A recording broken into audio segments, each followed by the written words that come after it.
2, 1. Wait, I'm not ready.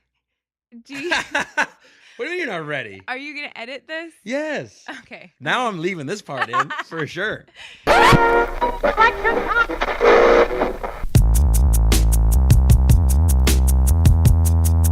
Super excited. Another podcast with JR off air. And this is going to be a good one because it's my good friend. She works down the hall for me every day. Jenny Lee is here. Thanks for having me. I don't know if I should look at that or No, you look at me, just talk. I feel like a rookie NBA player or something having like their first. No, let me just tell you I want to thank God for letting me be here. Yeah, you should. To overcome the adversity to get to this interview. Let me talk to you about your career, though, if we can be serious for a second. You are an extremely talented person in this business, and I tell you that a lot. Not only because your voice, but I think you have a very funny outlook on life. Thank you. I really do think that. And you just look at things, and I don't know if it's because I can relate to it, but just certain ways that you look at. You're so fantastic, and I relate to it. Well, no. Oh, my God. No, I'm just saying the situations of how you look at things. Do you feel that way? Yeah, I do feel like in our business, at least, it kind of takes a different perspective on life. You have What to do you find do? the other angle. Well, I work for... Stop. What do you mean, what do I do? You said I worked down the hall for you. Yeah, down the hall. She's on Magic 105.3 here in San Antonio. Today's best hits. What is it? Yeah. Is that what it is? No. What is it? Today's best music. There you go. Hear that voice? Perfect. San Antonio. No, but I think you have a really different outlook. And like you said, in our business, I think it really takes that. Because I think how do I say this? There's roles on a show, and there's that very generic guy role or girl role. Right. And I think if someone listened to your show, which obviously people do, I don't think they expect that perspective to come from a female. Sure. That's not disrespectful, right? That's a compliment. No, I take that because I see what you're saying. I think usually, at least with morning shows, there tends to be like the guy who pitches the story, and then like the zany guy who does the crazy things, and then there's like the girl who is just supposed to be like even keeled. And I don't have that with Adam, where we have a good partnership where it's kind of like a back and forth. I just think it would be boring. Like I don't have that either with Beth. Beth is so off the wall the other way, and she's very reactive. Yeah, but you don't expect what she's going to say, which is like the best part. She has no filter, which makes her great. And it's easy to tee her up for stuff. And she doesn't even know she's being teed up. She just talks, and it's so relatable. So that's just awesome about that. But yeah, I really like that about you. I think that's what's, I'll tell you something that she told me when I first started working there. She goes, this is Jenny telling me this. She goes, you're knowingly likable. And I was like, I go, why? And she's like, I didn't want to like you when you started working here. By the way, Derek said the same thing on this podcast. Really? He goes, I did not want to like general... you. Yeah. And I was like, what are you talking about? I introduced myself. I came down and said hello to everybody. It was a very like, hello, I'm not going to remember your name, but I'm JR, and then like moves on. Why would you say, why is that? Why do you think that? That's how it was, by the way, for a very long time. I knew exactly who you were. Hey, kid. Good to see you again, coworker. I called you kid? Yeah. No, stop it. But yeah, I feel like whenever a new person comes in, we're always kind of skeptical of new person, or it's gonna be like this guy, because there's so many people on radio that just have like these giant egos, and then they're all the same opinion. I don't know, I feel like I'm friends with a lot of these people on Facebook. Do you feel like I am in that, now that you know me, do you feel like I am in that? No, I would category? Say, as you were kind of mentioning earlier, I feel like you have a different perspective and you see the world differently, so I put you in like a different category. And the same for Derek. You mentioned Derek. Yeah, Derek from the Billy Madison show, who was on here last week. You don't remember what you just like. You don't expect Derek to say the things that he says. Like a few times that I'll be able to listen into a little bit of their show. I'm always very impressed with him. So I think there's like a different group. Well, I think just this is such a. It's like, I think like Hollywood people say it's so flimsy, and what you see is not. It's not as glamorous as you think it is. And I love radio and I love doing it. But if you for a second think you're not like on the chopping block ever, like things change so much. You know what I'm saying? Yeah. So you can come in tomorrow and the Y100 can be hip hop. Right. Like I don't think that's going to happen because we do well. But to take yourself too seriously in radio is one of the most dangerous things to do, because you will be out of a job. Why would you, first of all, if you're working with somebody, why would you want to work with somebody like that? And second of all, there's a million people that would love to do what we do every single day. Exactly. It's so fun. And I tell people this all the time because people are like, oh, you just talk about Kim Kardashian for a living? I'm like, well, kind of, but it was really hard to get this job, so please leave me alone. But I even have that kind of back and forth with my co-host Adam. Right. Like I'll text him to be like, hey, I'm gonna head out at this time. Is there anything you need before I go? And he's like, oh yeah, it just came down. We're flipping to Spanish. Can you please load all the... I'm like, that's fine. It's gonna be all Despacito, but I will change all of the music in here to Spanish. It's wild, man. It's a scary business for sure, but it's fun. It's rewarding. It's cool. Tell us where you're from. Where'd you get your start? Would we say that you're from Chicago, or do you? I mean, if someone from Chicago knew where you were from and you claim Chicago, would they make fun of you? I would say Chicagoland, because Okay. Chicagoland is like its Is that a own place term. at Disneyland? Where is that like It's one of the like parks? that. It's like that. Okay. I'm from south of Chicago, about 20 minutes, like straight down. It's 20 called minutes into the Homewood, city. Out of the city. But you could be in the city in 20 minutes. Yeah. That's pretty Take the close. train. Yeah. Okay. It's south. It's called Homewood. That's where I grew up. What's your address again? What was your parents? I'm kidding. I was gonna give your address. Is it where you grew up? Is that the same house? Your parents live in the same house? Yes, they live in the same house. I mean, we moved when I was about 5. So for a few years, I lived in this town called Aurora, Illinois. And then when I was 5, so like first grade, I started in Homewood. So I just think of that as home. And my parents still live there, yeah. Would that make I think talked to you before about your parents maybe moving closer to you? Yeah. Would that mess you up if they moved out of that house? Because my parents just did this. They just moved to Texas, and and everybody's like, "What? Your childhood home? That's the only place you ever lived," because it really was. Mm-hmm. I was like, I'm just happy for my parents their next move. Like, yeah, I don't care. Yeah, I think if this had happened maybe like 10 years ago, I maybe would have had that perspective. But I don't know. I've moved around so much. They've redone my room. It's like different color wall. Like they've made it more generic, and I mean, there's still like a thing of Beanie Babies in there, but like that stuff all comes with, and I don't know. I would just like to have them closer. So it wouldn't bother you that much? No, I don't think I'm like that attached to that house. Yeah, and you have a sister. I have an older sister, yeah. How much older? 3.5 years. Were you guys tight in high school? Okay, so we're 3.5 years apart, but 4 years in school. So I was never in high school at the same time as her. Because she got held. Because you got held back. Several times. Wow. No, but I did drop out of preschool. You dropped out. You said, I'm out of here. I'm dropping out. Yes, there was an incident with an apple. There was some tears and embarrassment, and then I just never went back. Can you imagine what I could have been if I finished preschool? It's all about a first impression, and that is making not so good. much more money than I am right now. I'm sure of it. Man, preschool dropout? Preschool dropout. That's like quitting before you even get started. But I mean, that's like finger painting. I'm a success story. There should be like a 30 for 30 on me. I just feel like I really made up for it. You made an ESPN reference right there, and I will tell you, I've witnessed with my own eyes. Jenny is a baller. She can play basketball very, very well, which you wouldn't think that. I don't know why I wouldn't think that, but when we saw you, I don't know, maybe because I just had never seen you in basketball shorts or whatever. Sure. Whatever we wore to our kickoff meeting at the Spurs. But then, like, Jenny's balling on everybody, and you were the highest scorer this last year, which very upset me because I'm super competitive, and that ticked me off a lot. But you're so much better than me. It was insane. I think that is a product of growing up near Chicago in the 90s. Everyone played everyone played basketball. I wasn't even good enough to finish out in high school. So you didn't? I thought you played all year. All 4 years. I played through sophomore year. I didn't play junior year. Did you drop out?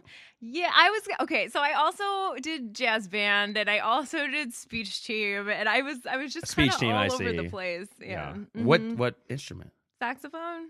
If I had a saxophone, you could play it. Mm-hmm. Like would it be like Saints Go Marching In, or would it? It would be like, I don't know. Could you riff? Like, could you just like? Not well. No, I'm not.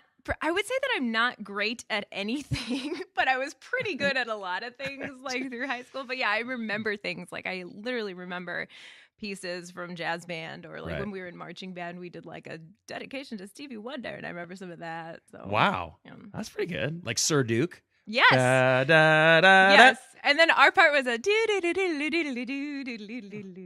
you don't know what Sir Duke is, look up that song by Stevie Wonder. I remember that jam. That was the best. Mm-hmm. All right, speaking of school right now, we got the whole it broke yesterday, and it was like all about these people getting their kids into school, these celebrities getting their kids into schools by paying. Right. Okay, first of all, if you haven't heard the story, which you probably have by the time you see this, is the effort that went into that. It wasn't just cash. Right. It was, I know someone who can change your SAT score, your ACT score. we'll put you in, like, for instance, if you were my daughter, Jenny, you were gonna go and you're gonna be on the USC basketball team, and then you go there and you get in for was it because you got lesser grades, you could get in if you were an athlete, right? So you could get in if you're and your test scores, they manipulated those too. Manipulated those, and then they said, okay, well, that they meet the athlete requirements. And by the way, there's a ton of scholar athletes. Some of the smartest friends I have were D1 athletes. But my point is, for some of the athletes, they got in. There was just so much, like, the coaches were being paid, like, all right, yeah, Jenny's on the team, but then they'd never see Jenny after that once it started. Right. I know, like, some schools make a really big deal about we're not lowering our academic standards for athletes, but I think for most schools you expect them to. Hello, the money that they make off athletes, there's no way that if you are the best player in the world, they're not going to say, we'll get you in. Right, the money you make. Plus, if you had classes, well, you were a college athlete, right? Not a good one, but go on. So I had classes with college athletes, and, like, they'd never be there. So, like, no way they should be able to pass that class. They had a lot of extra help. They knew which classes to take, that kind of thing. But that's what's important. Like you said, it brings a lot of money back to the school. Like, this doesn't surprise me, I guess, in any way. Like, remember Emma Watson wanted to go to school, so they gave Emma Watson. They're like, of course Hermione can come to school here. I guess, is this any different than someone's super wealthy mom and dad buying a wing to tack on to the library, and then their kid gets in even though they're an idiot? Right. Well, I mean, and I thought about, too, Matthew McConaughey here at UT. He teaches classes. And, you know, he's not probably a PhD professor, right? But he does that. But it didn't surprise me. It kind of surprised me that they weren't higher profile, right? Or it's not them. It's like their kids, you know? Yeah. I don't know. I just feel like it's not right. It's good that maybe someone's looking into it, but this is just part of life. There are some people that are going to be born to wealthy families. There's people that aren't going to be. People are going to have a leg up, and it's just sort of what you choose to do with your you know, maybe this is a good lesson, because when you get out of college, you don't have counselors helping you every step of the way. You don't have someone telling you what to do or checking in to make sure you're okay. Well, I think it's gonna be a reality check for those kids right now. Forget about getting out of college, because the thing I was talking about was they not only will they get kicked out of that school, it'll be hard for them to get admitted to any other school. Can go to, like, a community college. Well, community college, but I'm saying if they want, but their whole thing is not about getting an education; it's about the status. Now, do you think that these particular kids were, like, really concerned about becoming doctors and lawyers, or do you? No, I don't think that. But they were concerned about having a certificate from a high-profile university. It probably doesn't matter if mommy can get them into college. Mommy can get them their first job somewhere. I guess. But listen, they interview for kindergarten. Those, you know what I'm saying? Those they have meetings with parents just for in Hollywood. They have that. You have to interview to have your kid go to school. So I dropped out of preschool and I still got into kindergarten. Yeah, but what happened after? Where'd you go to college? Wisconsin? What takes you to Wisconsin? Okay, so And by the way, your parents didn't pay for it. They did not get you in. That's true. Even though she dropped out, she got in somehow. We're not sure. I made it somehow. We'll be checking in on that, by the way, now that this whole scandal's out. Wait, I wanted to ask you, though, like, does it bother you when celebrities get honorary degrees? Yes. It does? Because Justin Timberlake's getting a doctorate. I think J.J. Watt has an honorary doctorate from Wisconsin now. Does it bother me? No, but the honorary doctorate should not hold the same. I mean, it doesn't. Should not hold the same weight as someone who went to school for 10 years. Like, is it Dr. Timberlake to you now? No, that you can't do that. I think it should just be an honorary. Like, I think it should just be like a medal or something like that. Like a recognition. We like you. No, a recognition of outstanding success or whatever it is. Sure. I mean, I think Justin Timberlake is a genius when it comes to music. Absolutely, with the right people around him. Mm-hmm. Do I think it's amazing what he did after NSYNC? Yeah. Because when you think about Timberlake, maybe you do. I don't think about NSYNC anymore. I think about all the other records he's done on his own. Mm-hmm. You know, you don't associate him with Lance Bass anymore. Right. You know. Yep. But I don't know. I don't. That doesn't bother me that much because I've seen that a ton. It's just for show, and there you go again. It's another thing to have. I really do think it's to get a cheap way to get a great guest speaker. That is so accurate. I think JJ Watt's doing the commencement at the next. It's like they got him. They knew what they were doing. Hey, we'll give you a doctorate. Oh, by the way, you got to give a 30-minute speech of why you deserve this doctorate. I'd do it. What college would you want an honorary doctorate from? I'd want it. You graduated from Wisconsin, right? Yeah. Mm-hmm. Okay. I have want a like doctorate? immense school pride. I don't. necessarily think it matters what school you went to, but I am so glad that I went there. Like, I feel really attached to it still. That's cool. I didn't have that college experience, and it just was a smaller school, and so I envy that though, because I hear people that went to big schools and they sing the fight songs, and every time the game's on, they got to watch it. Right. And I wish I had that, but I went to I just chose to go to a smaller school. There's always time to go back. But I love college sports. I love watching that atmosphere of, a Duke basketball game, or except a Wisconsin. You don't root for Duke, right? No, or I just bought blue mics, or a Wisconsin football game. Mm-hmm. Yeah. Did you go to all those games? I didn't go to. See, here's what I did. I would watch them all, but you'd have to go through a lottery to get tickets for the student section. Which, by the way, the student section is so terrible now. Back in my day. No, I would get tickets and then I would sell them for like triple the value. Did you really? Yeah, that's how I made all my money in college. Dude, did you drop out of preschool or get kicked out? You're not a good person. What happened? I was an entrepreneur. Which is also code for doesn't have a job. That's what I've found recently. Like, the older I get. Well, hold on. You can't entrepreneur. If someone just says I'm an entrepreneur and they do not have a job, and there's nothing after that, yeah, then that's something. But if they say I'm an entrepreneur, I started a such and such company. Yeah, but that never happens. I have friends this happened to. I have a friend that's very, very successful. I've never met, especially I will say, like, right after college, like, did you ever like online date? I feel like that was always like a red flag on profiles when people are like, I'm an entrepreneur. I'm like, you don't have a job. Okay, maybe that, but here's also a red flag. Any girl that says, I love hiking, climbing, outdoors, I'm like, when do you work? Because that's what I want to know is what you do for a living. What's got you to that point? I think that shows more character than you hiking. Gosh, all the hikers out there are going to hate me. Mm-hmm. Girls, keep on hiking. But hopefully your 9 to 5 is great too. What are goals that you still have? I mean, you're on a successful morning show. I do, and everything I say right now, I mean. Okay. You have established yourself. I didn't watch. Did you say all this to Derek last week too? Who? Yeah, I did. I established talent in this company, and you've worked other places, so people know you. You also voice over for a lot of stations around the country that people don't know about. Because she has. Do you want to do a sample? No, you don't have to do it. Well, yeah, actually, it actually sounds pretty good. San Antonio's new country leader, Y100, because you do stuff for us too. San Antonio's new country leader, Y100. That's Ginny. Mm-hmm. You hear those voices? That's Ginny. It's pretty cool. But that's anyway. Actually my main job is just saying things like JR and Beth in the morning. This whole magic thing is just the magic thing is awesome. But having done that, and you kind of been on the voiceover side, you do a lot of voiceovers too, because you have that commercial voice. Not in your speaking voice, which I really like, that you can turn that off and be conversational like we're talking right now. But what are your other, like, do you have 3 goals that you're looking for in radio? My SMART goals? Is this for work? No. But in radio, something that you said, if I could paint my dream job, you don't have to give me a location, but dream job, what would it look like? Dream job in radio. In radio. Gosh, I don't know. Specifically in radio, like, give me an example of something. Okay, so for me, I want to have a syndicated morning show. Sure. On a country station. And have have it reach maybe back into my home city. Okay.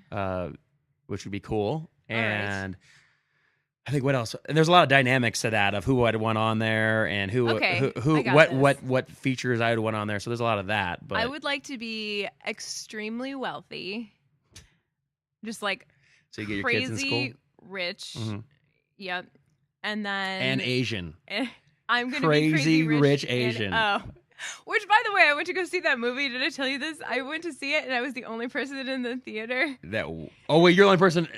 Yeah, so I waited a little bit. It was like a massive. It was a massive seller, wasn't it? Yeah, nobody wanted to go with me though, so I waited and waited and waited, and then I was like, you know what? I'm just gonna go see this, which is something that I do because we have weird hours. Like I'm done by noon, so I like to go to movies, and I know there are certain movies that no one wants to see, so I go on my own, and I went to see Crazy Rich Asians, and I was the I was the only person in the entire theater. It was kind of cool. I was gonna say you're kind of a lone wolf in a lot of ways, so you like that. Yeah, I was trying to, because I was like, oh my gosh, I'm the only person in here. So I like take out my phone to like take a picture of like I'm the only person, and then I'm like, I hate people that are on their phones. Like, I gotta turn the flash off. And then I was like, wait a minute, what am I doing? What a rebel! I'm the only person in here. What a rebel! And then when I left, the guy that, you know how they have like a person come like look at you. Sure. Yeah. I don't know, like maybe 15 minutes before the end, they come in, they like look at you. Yeah. And yeah. So someone did that, and I was just like, hey. Instead of cleaning up, they're like, hey, can we just take that from you? Then yeah, he was standing there with the garbage can still when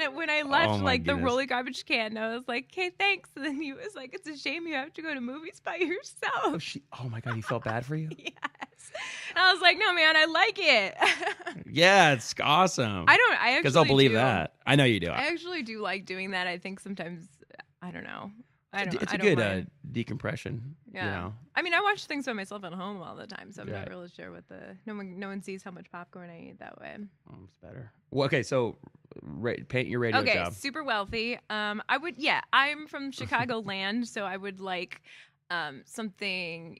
I'd hate to say like in Chicago because I like it here so much, but something that reaches that would be cool. Okay. Yeah, and then maybe I don't know. Maybe do more with video, I guess. I know that's not radio, but we're kind of moving that way. Well, I mean, it's you have to be. Yeah. The radio's adapting so much that you have to be visual too. Yeah. Facebook Lives and what we're doing right now. Yeah, but mostly wealthy. What's important? Yeah, money. Wow. Are you being serious right now? I mean, moderately, right? I guess. I mean, I think money is something that if you have more money, I think it just makes you more of who you are right now. Yeah, I would agree with that. So, but like, who wouldn't want more? I think you can handle money. Yeah, you're a good person. Yeah, we'll let you have it. Okay, thank you. We'll look for that job. Thanks. But this whole movie thing—that's not the first time you've gone to movies by yourself. It's not. It's not. You know, some people, like I said, it's a decompressor because people don't think about how. And I'm not saying our job is like crazy hard, like a doctor or whatever, or what it's like to work in an ER room. But it is high intensity, and there is a lot of things going on, and there's a lot of roles to be played, and timing of things, and coming up with content. That it can be a very, if you want to have a conversation with me, don't do it after the show because I have no more words left. Okay. Like we had a show today, and we're doing this, and this is difficult. This is for the me. worst. This is no, it's not the worst, but it's difficult for me because a lot of people don't think of, oh, we only hear you when in between songs every now and then. It's like there is so much going on besides that. There's a lot of mental planning. I think probably the busiest that I am is probably the 5 a.m. hour because that's when I'm getting everything together. I think so, yeah. And it's hard to wake up that early and then to get that going. I am generally sleeping in the afternoon because I do get mentally exhausted. Oh. Part of it's just having a really good rapport with your partner. Sure. Like Adam picks up, part of it, and I know what to do, and I know what his role is, and that makes it so much easier. I've known people that didn't get along with their co-hosts, and I can't imagine. That's not fun. That's not fun. It's something that you go on with what you just said. Beth told me this when I first started. She said something interesting. She just, because I'm so work oriented and I'm such a homebody that I'm glad to come home, eat lunch for myself, and take a nap. But she's like, if you don't go out and experience stuff, you're not going to have content to talk about, like that other people are experiencing that don't work in radio. Like you're just going to be a guy talking into a microphone. I thought, wow, that's a really cool thing. So you do have to kind of get out there and push yourself to do things that you don't want to do, or at least keep yourself, keep your finger on the pulse because it's very easy to get behind on stuff. I experience that more, I think, with like social media, like being out there that way too. There's definitely days where I don't want to touch that. I don't want to do anything. I don't want to post what I had for lunch. I think that's dumb. Why would anybody care? And then that stuff stresses me out. And then I think like, am I doing the right thing? Should I be like super excited to share all this? There's so much stress on having to be such a social presence. Right. And so on the flip side, I would say that there are just times where there needs to be kind of a filter, so get out there and experience things, and those are the things to share. But well, it just goes back to like, are you something for me is something like that you can actually experience, like in not just looking at something on YouTube or looking at somebody else's experience there through social media. Right. Go experience that. Yeah. But also, if it's an event that you don't want to go to, you're like, all right, cool, now I know about it because so and so. Yeah, so and so. That's what I didn't miss. That's a good point. But then sometimes people come to you. Like I use Shipt to get my groceries delivered. Love that. And I feel like I have like great rapport with those people. They tend to be the same people over and over. And that is so true. Mm-hmm. And I will tell you this. By the way, plug your socials real quick. Seriously. Oh, at Jenny Lee Radio on everything, on Instagram and Twitter and Smart cookie. Yeah. That's what I did. That same thing on everything. Yeah. I can't follow a bunch of different domains, let alone people that are trying to follow you. I have Jenny Lee passwords on everything though. Some of it's just like. Do I have different ones? Yeah, I do. I had to because it made me change them. Oh, yeah. Yeah, I was like, well, work. I can't just keep adding a number to the end of this. That's what I do for things at work. Yeah. Work, yeah. And then it just starts over. Like, why do you make me change this so much? And somebody told me that tip, and I had never thought. I'm like, I'm trying to think of something creative that I'll remember. They're like, dude, just add a number at the end. I'm like, oh, okay. But I will say this about Jenny Lee is that you just said something about the Shipt thing, people having a rapport with people. You will have rapport with the wall. Because, and I mean this because you do not like awkwardness and you do not like unfamiliar things. Nope. So you want to know all your neighbors. Right. Let's get into this. No, I actually don't know all my neighbors. No, but you want to know all your neighbors. I want to know about them. Okay, I don't necessarily want to be. I didn't say to be best friends. Okay. No, you're not hanging out with the people that deliver your groceries. I couldn't even tell you the names of my neighbors. Right, but I'm not saying that you want to hang out with the people that deliver your groceries, but they're great people when you see them. Yes. And you want to hang out with them. Yeah. And I'm sure there's people at work that you don't want to hang out with outside of work, but yeah, when you tell see me them, about it. Yeah, sorry. I can't believe I paid her to come over here.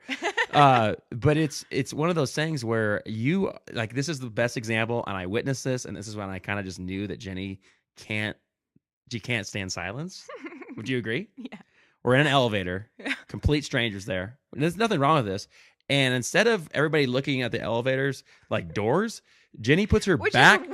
Jenny puts her back to the door and faces everybody in the elevator and looks at this. I don't know. I forget who it was, but just someone that she did not know and goes, "Hi, how are you? How's your day going?" Which I thought was very nice, but it was very awkward for you to face all of us. I think it's more awkward that people just get in and ignore each other's presence. That's a good point. What is that? Like, we're all human. Or people that walk past each other and don't acknowledge. I'm not saying you have to stop and have a conversation. Mayberry. Hey, Susie. Acknowledge people's presence. It's not a hard thing to do. Like, if we're going to be standing in this small box for a minute, why not just be like, hey, what's going on? Yeah, and that is the proper way to look at that, even though it's just funny because that's not the status quo of what people do at all. Last time I was in Vegas. Completely. Imagine us right now, the camera being Jenny just looking straight at everybody. And then she's like, so how's your day going? Just so awkward, but it was so great too. I usually, in our building is also a medical building, like some of the other floors. And you often get people holding coolers in the elevator. Really? Yes. And my go-to is there an organ in there? And one time he said yes. Yeah. You have to answer that. If you have a cooler and it says hazardous material. Yeah, no, it's usually lunch, but Is that an organ in there? No, it's a sandwich. Yeah, this last time I went to Vegas, though, I got in an elevator and I said hi to these girls, and they're like, "Are you from the South?" And I was like, "I live in the South." And they're like, "Well, we just thought that because nobody else said hi on these elevators," and they thought it was like a Southern thing. So you're making me feel bad for making fun of you for this because you're actually a good person? I think the correct thing to do is to acknowledge people, or if Shipt shoppers are coming over, that kind of thing. Oh, absolutely. Those people are in my house now. Why wouldn't we try to make this a fun, pleasant experience? Why does everything have to be this awkward exchange? Or I don't know. It's not hard to be nice. It's not hard to be nice, and especially with when you have interpersonal communication is not. I get that, the Shipt person or whatever, you're one-on-one or whatever. But if it's just a random group of strangers, I don't like silence. She doesn't like it. That was so funny. It's a weird thing. I brought that up to you many a times. Dude, what was that about? You about-faced. I would talk to everybody in the elevator if it stopped. And then we're all best friends. We're getting out of this thing together. But I remember that, and I remember that lady was from Florida, and she said she had a house there, and I was about to be like, so does Mickey, and then you said, so does Mickey, and then that's when I was like, all right. It was a good tag team. I'd jump on. Oh, man. All right, so I've asked you enough. What do you got for me? Oh, I'm supposed to ask you questions? Would you like to? I wasn't really Again, you don't like silence, so. Yes, let me fill this with nonsense generic words until I can think of something to say. I think that's interesting that you don't have different goals, because it sounds like you're It sounds no. I mean, obviously, money it's always something, but I think it's interesting that you could do exactly what you're doing right now as long as you made more. If it kept increasing. I really like what I'm doing. I think there's this constant battle in me that I could be doing more. I could be doing this on a bigger platform, but that's not just work. Like I think I have this. This has been like an ongoing thing for me. Like I'm always worried about what I'm missing out on. Mm-hmm. Like if I don't take that job and I just do this job, what could I have been? Yeah, that's FOMO though. That's I think my whole outlook is based on that. So usually I do the other thing because I'm like, I got to do this other thing even if I don't want to. Did you have that with like your major in college? Like if I take this major, what am I missing by not doing this? I knew that I wanted to be on radio. So I did comm arts and art history was my other major.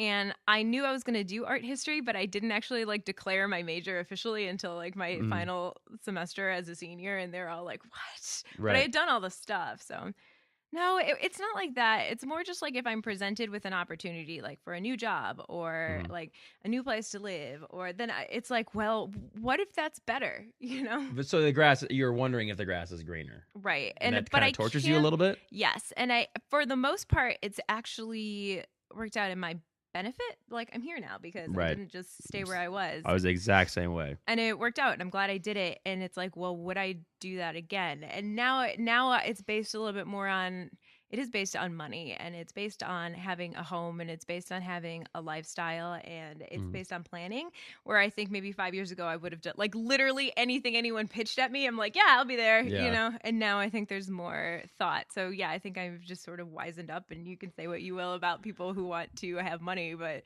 that's important to me. No, I think money gives you choices to do things that you want to do that you may not be able to do without. Right. So like I'm not just going to like jump ship if that's you hit not the there. lotto. Well, I can't imagine another job. I just don't know. What would your other job be? Like if you weren't doing this? Oh man. I mean, obviously I'd want to be a professional athlete. Because I mean, I really my backup career is NFL quarterback also. Yeah.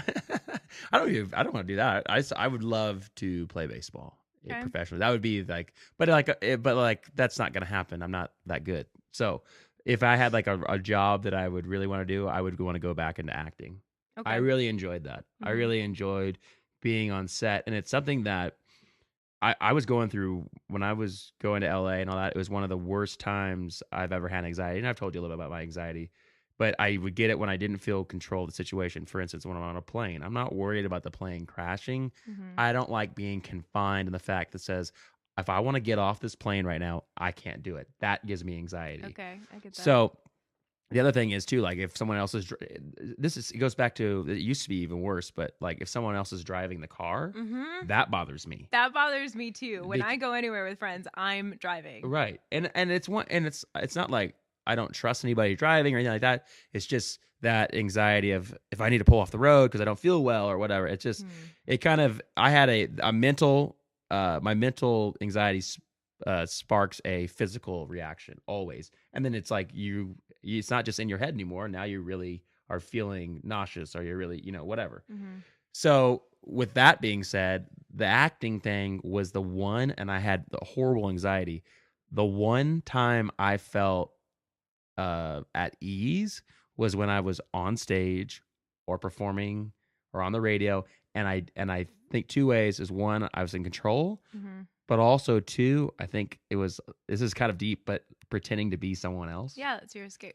It's my escape, right? Yeah. So that's how I felt that way. That's why it'd be something I would be very interested in doing again, or TV hosting. So gotcha. Yeah, and I could see you being successful in both those things. Oh, God, so sweet. I think along those lines, did you do improv? I can't remember. I did. Okay.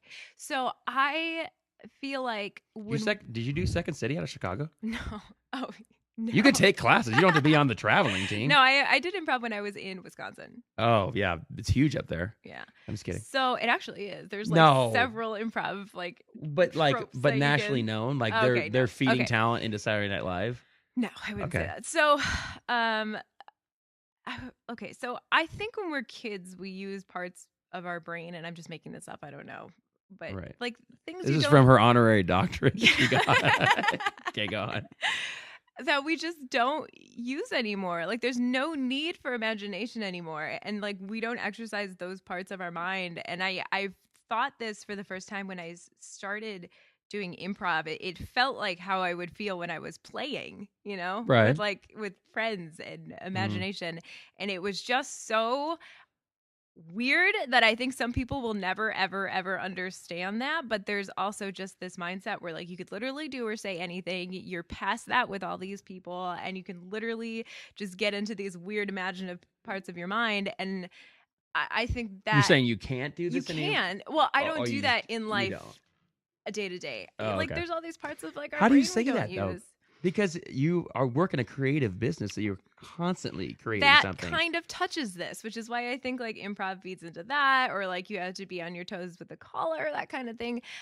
That's why I think I'm in this particular career path. Because you need that muscle exercised. Yeah, like that's what I enjoy. Like you know how you were saying like we see the world a little bit differently. It's that kind of thing. It's about like finding it as quickly as possible. Yeah, it's funny because you would be the weird girl at a normal 8 to 5 job if you saw the world. Yes. But it's welcomed in a business where you're supposed to be creative like that. Yeah. And not that that's right or wrong, but it's just you picking the path for yourself. That makes a lot of sense. That's very good. That's very good self-awareness too. Right. Like what else could I do? You're very bright, but but you could do a lot of things. But I think for what satisfies you, I think this is perfect.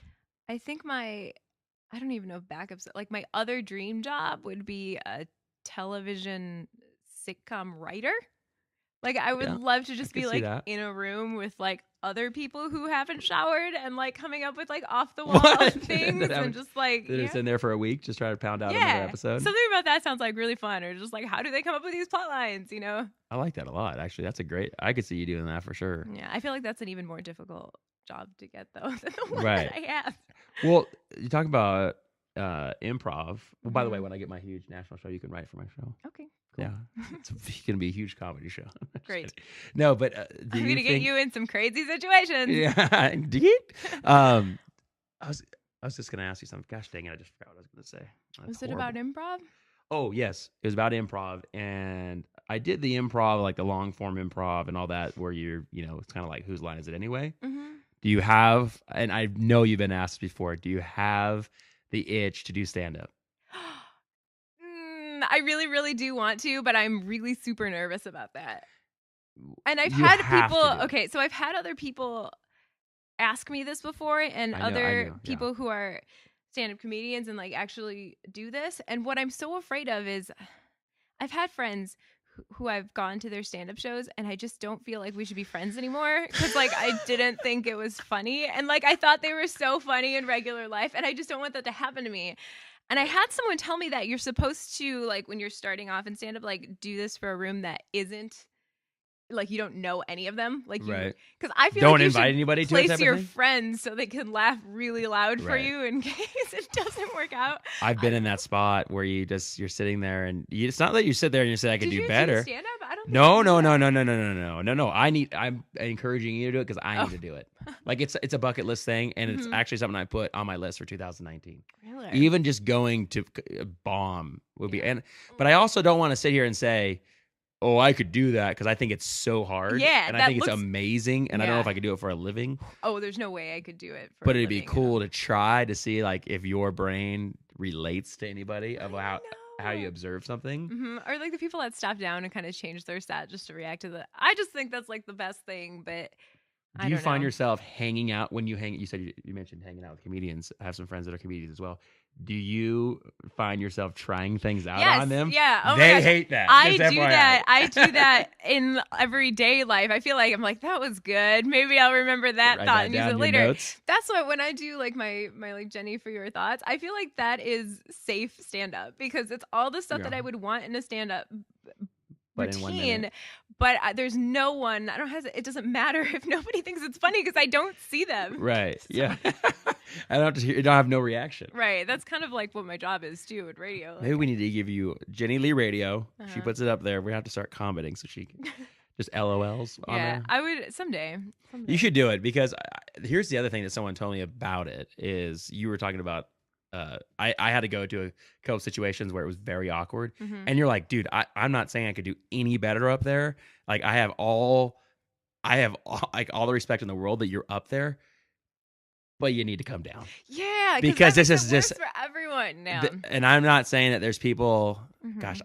I know It's a tough. certain person who's been doing it a long time, and Uh-huh. they book gigs, I think, just for openers and stuff like that. And from the first time I saw him till now, it's not great. Yeah. There's a lot Mm. of I don't know. And again, that's not me saying like should have any judgment over it, but it didn't make me laugh. I guess it should. Me personally, it didn't make me Sure. laugh. But I think it's just so different. Like there's people that are funny in everyday life and then don't Yeah. have the performance factor. I don't know. It Yeah. just seems really difficult. Do you think you could do it? Do you think you could Oh be? yeah, Do you think you could be a I'm successful stand-up? I think I could maybe do it one time successfully. One time? Yeah, there's no way I could build like a career out of it, or it would be a very stressful lifestyle for me if that's something I had to do constantly. But they also talk about you getting a bug of having that laughter feedback being like a drug. And then you're like, I need this. And then you'd be like, I think I could see you doing that too. I would get that way. Like, I feel like Yeah. when I make people laugh and all that, I Yeah. enjoy that and I want to do it again. And sometimes that gets me in trouble. Sure. But I think that you kind of have a free reign Mhm. to be like, but it's such a, oh my God, it's such a weird atmosphere to be able to come out and be like, and everybody's like, all right, you're up. Make Yeah. me laugh. That's It's a the good same point. thing as, and this is going to sound, when I acted in LA, going into an audition room. That is a Okay. weird concept because it's a completely fabricated situation when you're sitting in a room just like this. I mean, minus my real bear up here. And I found that on Helotus. It was crazy. Anyway, so Like on the street? yeah, I was just hanging out. Anyway, but you go into this thing and it's like, all right, Jenny, you are falling off a cliff. Mhm. You have to profess your love to a guy who's across the cliff and remember that you're wearing a Tarzan outfit or whatever. And it's like, okay, go. And you're just sitting with people that have seen 100 people that day. Yeah. And you're supposed to convince them. And I think it's the same thing with a comedian. There's 100 people there. You know, if you have a following, it's different. But if you're just opening up, it's like, all right, dude, we're ready to see the headliner. Let's go. And you're expected to create something out of nothing, I feel like. And that scares the hell out of me. Yeah, that would be really tough. I would say though that I don't think I could do auditions like that. I think that I would It's very constantly be weird. like, are you liking this? Like, was that good? Like after anything. Right. I think I have a much more difficult time performing for like a person or two people, and I would much rather be in front of 1,000 people. Like Then two people? Yes, like Really? hands down. Like if I can just like blend you all together and like it's To just do stand-up? yeah. Oh my gosh. Yeah. I'd rather have a much larger crowd than like 3 people whose like reactions I could definitely see. So if we do a promotion and we have 1,000 people there, you make your stand-up That debut. is not what I'm saying. No. What I could set this up.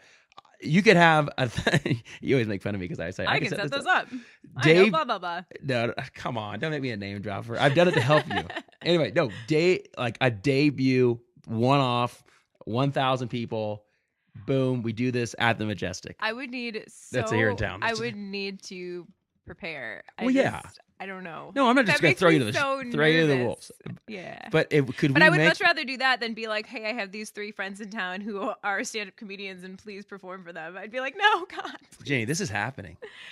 I just, why wouldn't we make this happen for you first if you have all these connections? No, but this is you just said 1,000 people. You have no problem with that. What I mean is like, I'd rather do this for like a larger group of Okay, let's do people. it that way then. So we're just doing this now? I think you should because you have a platform to have at least 1,000 people there. You have a platform where you talk to hundreds of thousands every day. Yeah. We could get 1,000 suckers to All come right. check you. I mean, this is something. 1,000 suckers, thank you. Is No, it in the don't- budget to pay them all? No, we'll get them in.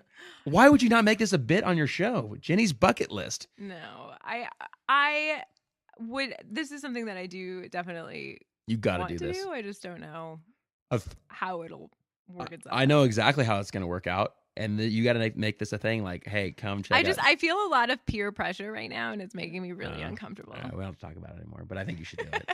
You definitely have the tools and resources to make 1,000 people in a theater listen to you do stand-up. Okay. With as much preparation as you want. You pick the day. It's not like we say do it tomorrow. Okay.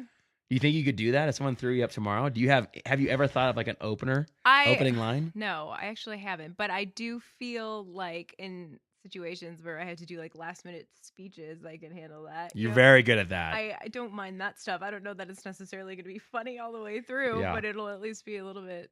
We've had how long have you worked in San Antonio? 5 years, just over 5 years. Okay, so we've had people retire from our company that have worked in this city or worked for the company for 20 plus, don't say it like 30 that, like plus I didn't years. Deserve to How give long a did Jerry speech. King? How long did Jerry King work? Like 60 years.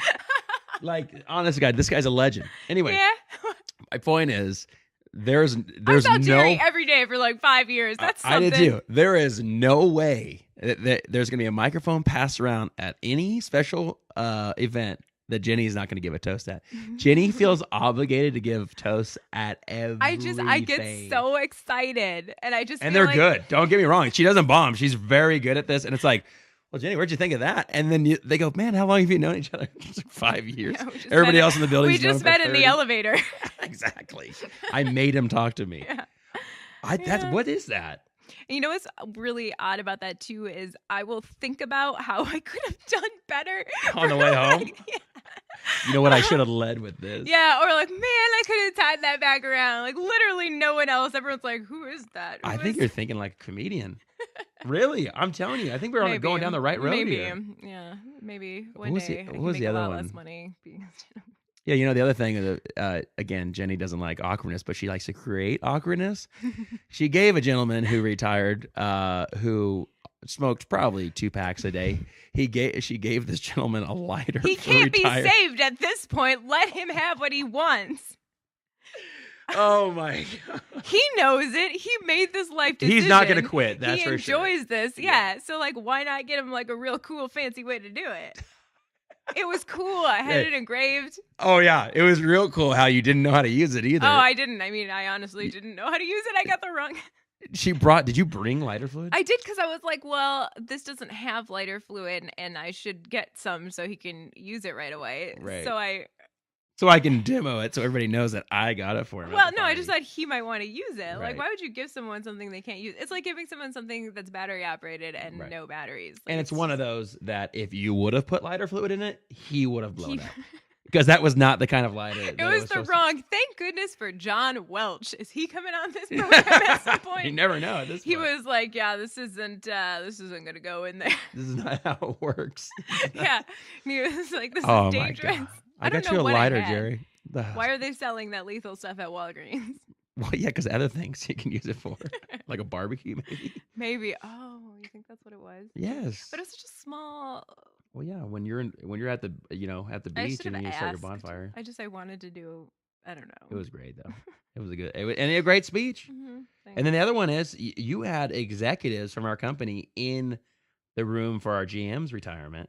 Oh yeah. And you crushed that speech too. Thank you. You know you crushed that speech. Well, that's why I've gotten several super secret promotions since then. I'm actually your boss now. I'm just trying to play it cool. Thank you for doing this podcast.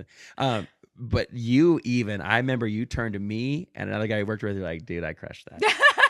You said that. And then I was like, make Tim go next because it'll make my speech look even better. Yeah. And then Tim did really well. And I was like, darn it, Tim. Gosh, that was awesome. I love it. I love it. Way to make other people's things about. Oh yeah, let me think about how I could have done that better. What else could I have tied in there about myself?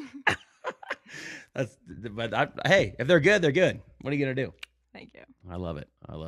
So what's next for you?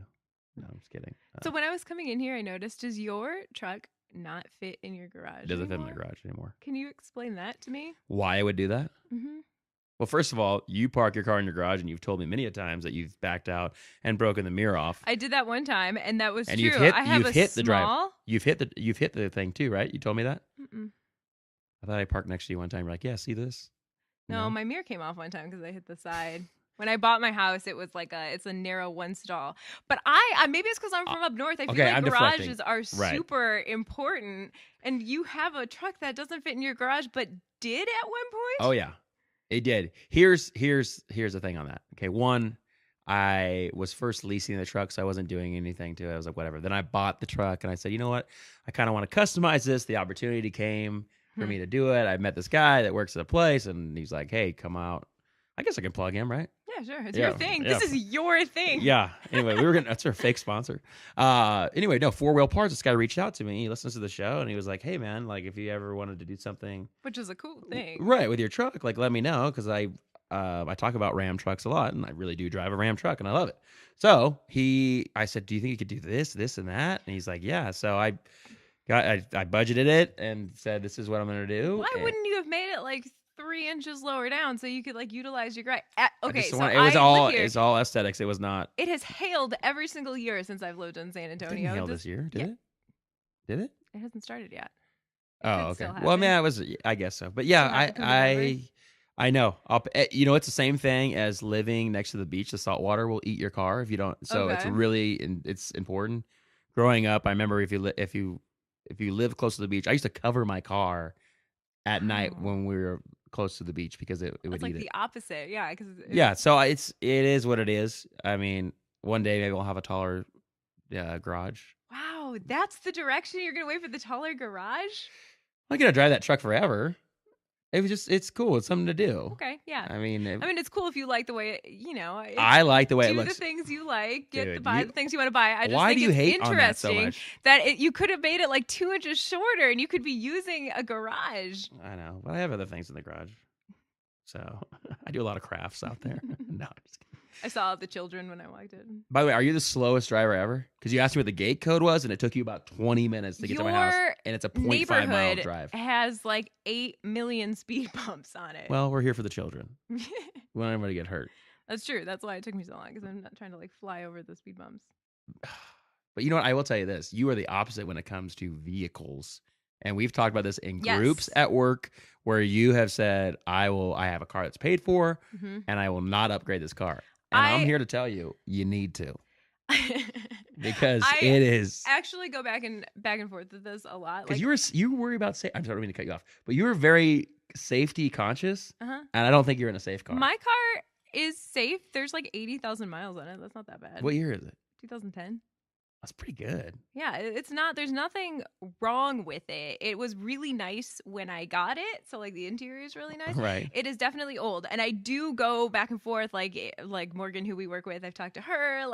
Getting like through a client. Like I've talked to people, but I always come back to, I don't have to pay for this, right. And it's just like I want to save that money in case I need it. I don't know. That's like $300 a month, right? $400 a month. That's the way you think. I don't think that way, which is a bad thing. I like having. Yeah, but don't get me wrong. I would love to have. I have like cars, and like I know what I would go get. Like I love that Cadillac SUV that Robin has. That's probably what I would get. And is that like the midsize SUV? Yeah, and then I feel like the one that I did the most. So you shop in our parking lot at work? I actually wanted that before he got it. And I was like, oh, this is so awkward. Yeah. But then I never, whatever. But I also was like, I'm gonna get a Nissan Murano. It's like the same size. It looks like that, but it's a lot less money, and I can just get like the black with the silver, and it looks the same. But I just don't know that I need that. Plus, to get the other problem I have is your car works. You don't need it. It works, and like when I got it, it was super nice, right? So it's got like nice things in it. So like I like seat warmers, and even in Texas, like I'm freezing. Like all my extremities are always very cold. I don't know if that's just part of being a girl or like no. I mean, it's me. Well, especially going to work at 4 a.m, like we do. Yeah, it's cold. So in my mind, I'm trying to like budget for a car, and I'm like, okay, this is how much I want to spend, and like you can't have like a base model with seat warmers. It just doesn't exist. So you either need like the top line package, and then I'm like, how important is this to me? And then every day I'm like, yeah, I need this. Yeah, that you're smart on that when it comes to saving money and all that. I mean, what do you think your vice is when it comes to like you don't care about what you spend on things? Do you have something like that? Yeah, well, I mean, I think I order a lot of things mindlessly because of like Amazon. How easy now. it is. Yeah. I think that's their goal too. Make it very easy. Things show up a lot. There's always kind of something. There's always a package on my doorstep. What's the last thing you ordered?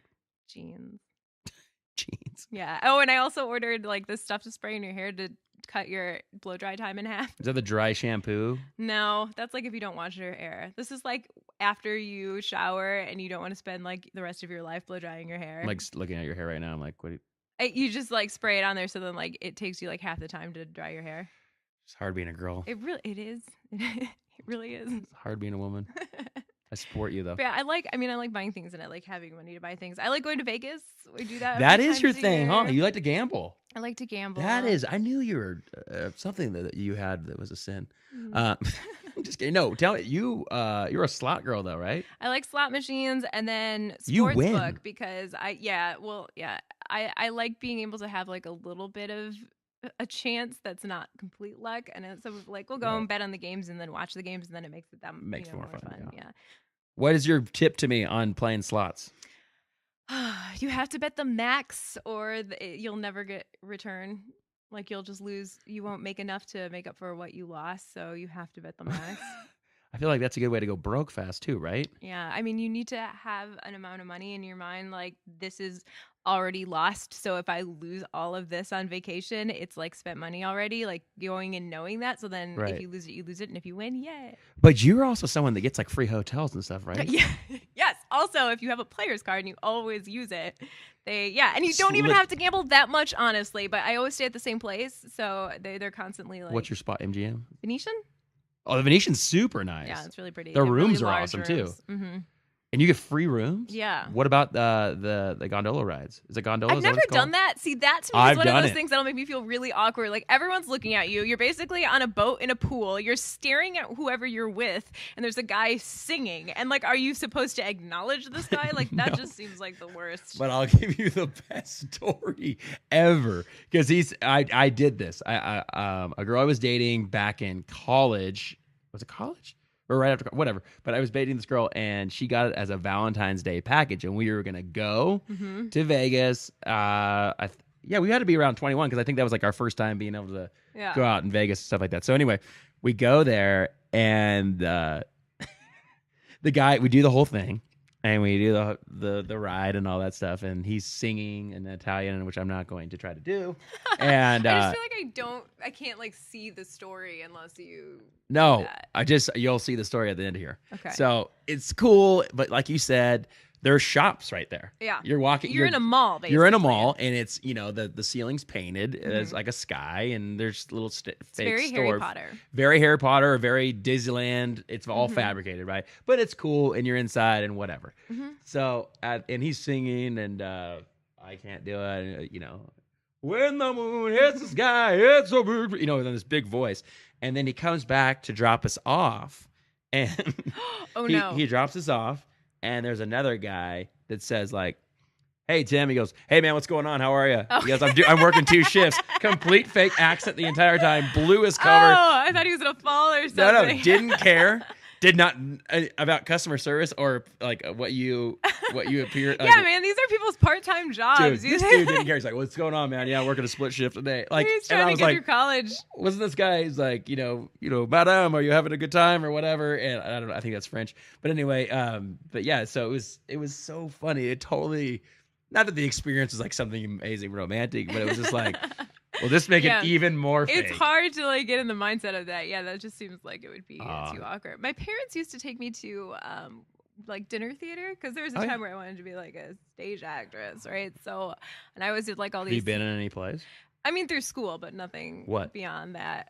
Oh my gosh, like a lot of things. So in high school, that was your thing when you got done with basketball? No, I did. I did speech team in high school, so it's a little bit different. Same group of people. Did a lot of summer theater. That was sort of like how I spent all summers. I don't know. That's just what I wanted to do. Shakespearean, or are we talking like Guys and Dolls? We did Shakespeare one time, but no. But also, I think what did we do? Like Little Prince, Once Upon a Mattress, Great Gatsby. So like little things. The Great Gatsby. It's the only book I've read cover to cover in my life. That can't be. Swear, dude. My parents make fun of me for it. It's the only book I've read cover to cover. So like when I was it's my favorite it's my favorite book of all time. Well, it's the only one. Right. Well, I've read other books and stuff. One for one. I read, right. See, you got to narrow your options. That's a good point. I like reading. I like reading a lot. But so like you said You threw me off here. Great What Gatsby. were we talking about before that? I said Great Gatsby is my favorite. Why and you were was talking I? about Oh, stuff okay. that So you they were would in. take me to Dinner Theater, and we would go and like get brunch and then watch. And to me, this was like the coolest thing ever. And like these people were definitely famous, and like they were obviously like college kids in hindsight, or like people in part-time jobs, like just trying to make it, like in this like suburb of Illinois, like. And like my dad would take us through the back because he's like, they're all gonna leave, so like you'd see them leaving with their makeup and stuff, and I'd be so nervous because to me these people were famous. Yeah, but like they were like they're doing something that you want to do. They were like probably 21 and like about to go drink, and you know, were loving it. They were loving that you were fanning. But I liked that. Oh, I did write a play one time. Oh god, this must have been dark. It was a dark comedy, and I wrote this when I was 17 for class. 16, 17, something like that. I had like a dramatic lit class, and my teacher said that he was going to submit them, and if anybody won, we got an automatic A. So I let him submit mine because we had to do it for class, and then it won. So then they picked it up at this Northlight theater group. So then I guess like helped cast it, and yeah, it was pretty. It really cool. went through. It went through, and then awesome. they did like one special performance of it, but it was cool. Were you in like, it? People, no, I just. Were you the director? Yeah, well, I got to go to it. They had a director. They had it like. Were you like, that's not the way I wrote it? No, I should have been. In hindsight, I should have been like a total diva about this. My parents have it like framed in like a shadow box thing, and like tickets to it, like and, like it's really It's a big deal. And I think about that in hindsight, and like it was a really like 3-act weird play. I don't remember. But I mean, was it like an hour-long play? No, it wasn't that long. It was short. I don't know how long. Was it a monologue? And that was it? It was a short play. Yeah. So when it showed, there's mine, and then there's like another one. You know what it reminds me of? Forgetting Sarah Marshall. I didn't see that. You didn't? No. Oh, the guy's a playwright, and he writes like he writes a oh wait, is this the guy from How I Met Your Mother? Maybe I did see yes, this. Okay. yes, Jason Segel. Okay. He's the one that writes the Dracula, the dark Dracula with the puppets. Okay. They kind of remind me of you writing a dark comedy. You haven't seen Forgetting Sarah Marshall? No. Oh, that is so your comedy. Yeah.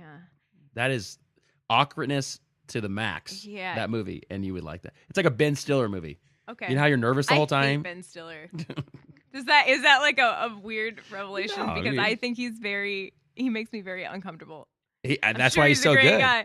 Well, it's like when you hate a guy on screen because he's such a good villain. It's like, dude, I hate that dude. But then you see him in an interview, like, dude, that guy's just really smart and very good actor. Maybe. I don't know. Like, I will like. But you really would, if Ben Stiller was sitting in this chair, that would really be like, hey, dude. I tend to not like the stuff that he's in, but it's not that awkward thing because like I love Steve Carell, you know. Yeah. And I don't know what it is. He makes you awkward. Mm-hmm.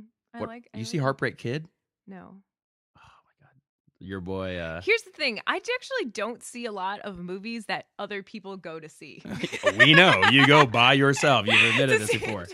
That's why nobody was in the theater.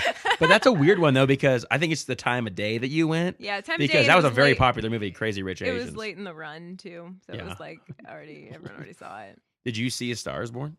Yes. Did you like it? I did. Yeah. You did? And you know what? I didn't think I was going to because I thought when I saw the preview, I was like, "Oh, this is going to be hard to watch" because I thought Lady Gaga seemed like she was acting. And then when I went and saw the movie, I was like, "Oh my god, this is fantastic!" She was amazing, and it was so good. Yeah. Yeah, she was super good, and obviously Bradley Cooper is a good actor. Mm-hmm. I think that no one's going to like this, but I've heard other people cover the song that they did, and Bradley Cooper's not a singer, but they should have helped him a little bit. I didn't think he was that great. I thought it kind of. Even the Oscars performance, I was like, it's really cool and it's really good. But it was more about their chemistry than him actually singing. The expectations don't need to be there. Like it's like an actor who sang a song. It was. I thought it was. That's me being very critical. But when you're talking about how much attention that song got, it's just kind of like. Does that like really mean to say? We still play that on Magic 105.3. You guys play that? Yeah. Wow. There's like fake applause in it. That's like my favorite part about that. It's not like a boring song to hear on the radio. I don't know. Well, it's your station. Test it in. Tested and true. Mm-hmm. Tried and true. Mm-hmm. Do people call and request it? Yeah. Seriously? Yeah. Wow. Not today, but they have. Well, no. That's interesting. You and I are in completely different genres, so that's. Yeah, I think with Hot AC, which is like it's not just like, oh, I really like this song, so I'm going to add it and play it, or this is a cool song that seems like it's a hit, so we're going to play it. Like there's a lot that goes into like what's even allowed to be put on. What's your favorite artist on your station right now? On our station right now. Doesn't have to be a song, it just can be an artist. I don't know. I like when we do throwbacks from like Goo Goo Dolls. Like 90s. Yeah. That's kind of cool about your format too. Is I was actually talking to your co-host Adam. It's like you gotta have. I understand it's super focused and it's about what people like and it's big hits and it's all that familiarity. But it's also, man, what a great catalog to choose from. Yeah, you know what I'm saying. I know it might not be the mix that you might put together, but right. There's some great songs on there. That's true, and I do love Taylor Swift. And I'm not ashamed of that. Like that is like an album that I will listen to like every single track all the way through. Genius. Yeah, and I don't do that with a lot of artists anymore. I think I used to, but I really just don't do that. You realize how rich that girl is? You want to know a staggering thought that I was at her concert. I worked for a country station in Orlando. I went to this show in Tampa. And by the way, she was my first interview in radio. I'm like really genuinely. Oops. You're fine. I'm like really genuinely jealous of that. Like I feel like that's it was random. Really it was random. No one else available. She was opening up. She was the biggest opener for like Brad Paisley or something. I forget who was on the tour. It was her. It was Brad Paisley, Kelly Pickler, Taylor Swift. Taylor Swift opened. Wow. And so anyway, that's how that came to be. But a staggering stat that I heard at through her label was she does stadiums, right? So Wisconsin Stadium or whatever where the football team plays, or Energy is where she was here. Yeah. So anyway, she does in merchandise alone. So those are the Taylor Swift glasses, those are the towels, those are the sweatshirts. One show, let's say 60,000 people, she'll do $600,000 in merch. Yeah, that's just one show. It's crazy, but I mean that stuff is expensive too. Yeah, but you ever bought a T-shirt at a concert? No, I know, $40 a pop. Yeah. Absolutely. But my point is, the genius of that is she's rich enough to front the money of what it costs, $10 or whatever. So she's making all that profit versus, someone who's just coming up that have a lot of hands in that pot. Sure. She is crushing right there. But like that's someone who also deserves it because like isn't causing I don't know. She's also writing really all her own stuff. Yeah, and like she's like notorious for like visiting kids in hospitals and like helping people with proposals and like going out of her way to do things. And 100%. Like, is it part of like the PR? Yes, like of course, but it like feeds into like this general good persona that she has, and I like that. But I think that's the reason that she is doing those numbers. I will wear a shirt with, not me personally, but I will wear a shirt that says Taylor Swift on it because I think that's cool. I'm not going to get any questions about that. She's a good person. She's a talented artist, established. Yeah, I have a Taylor Swift. I'll invest in that person because they've invested in others. I feel like the litmus test for that is if they were getting pulled over, would they say to the officer, "Do you know who I am?" And I feel like she wouldn't. Yeah, that's a good one.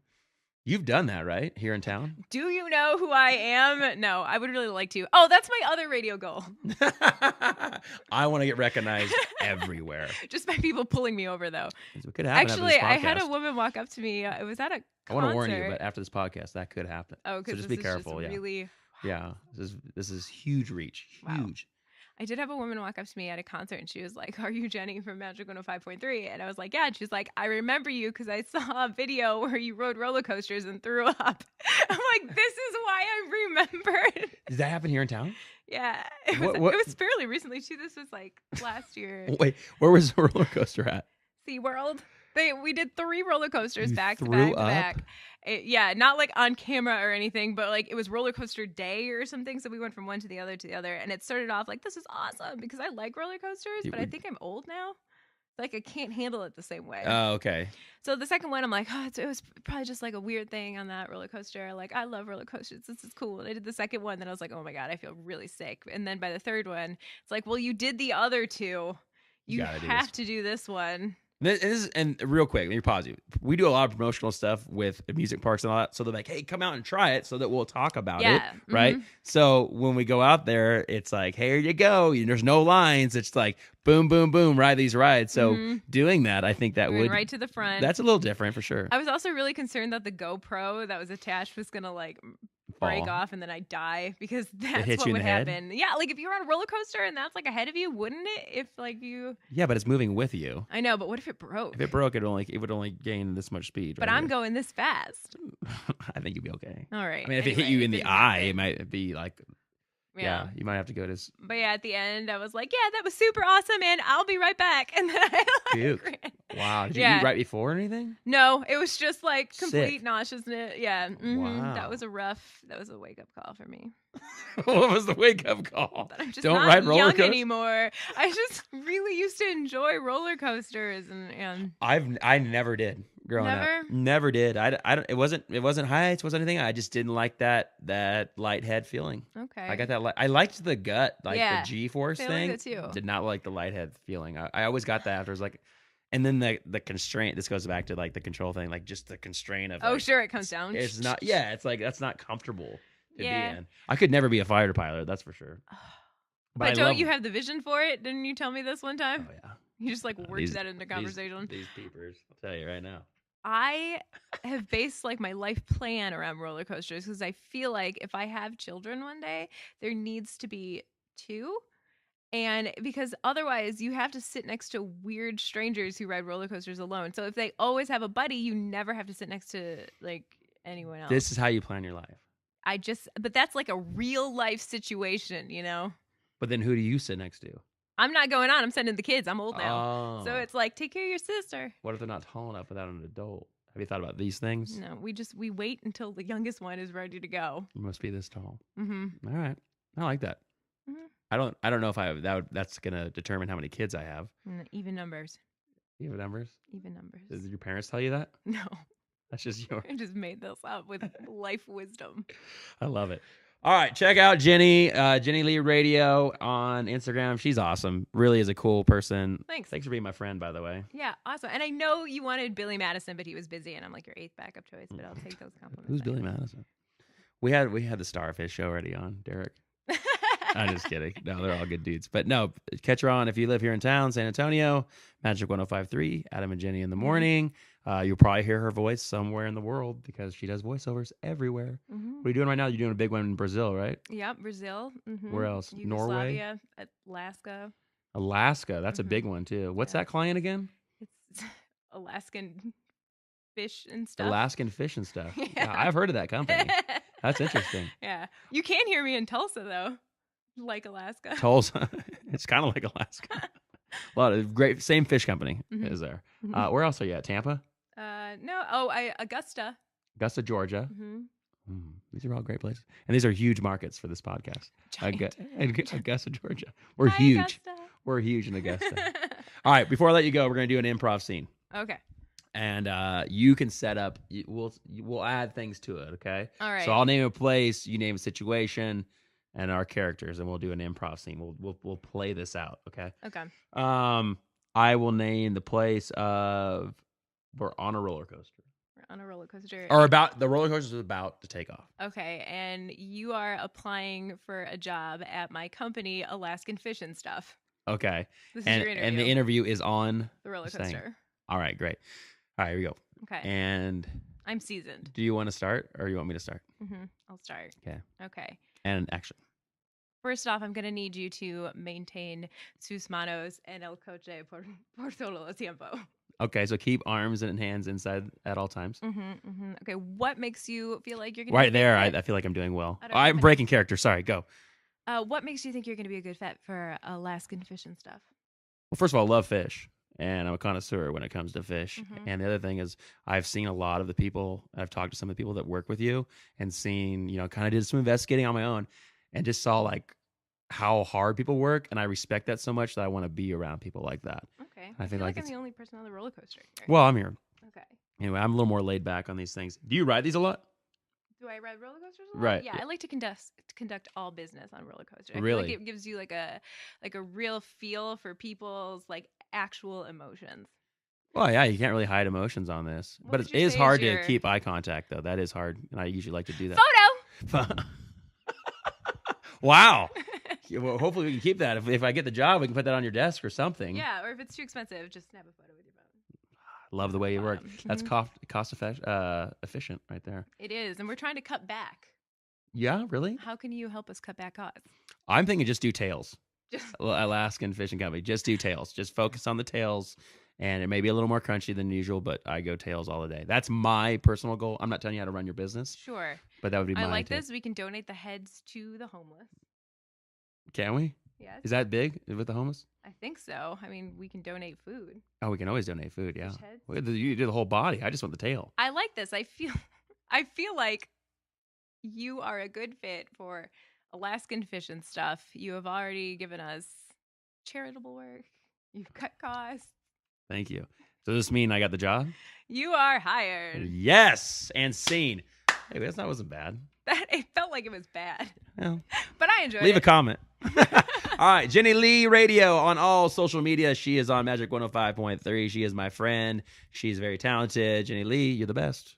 Thank you. This is JR Off Air.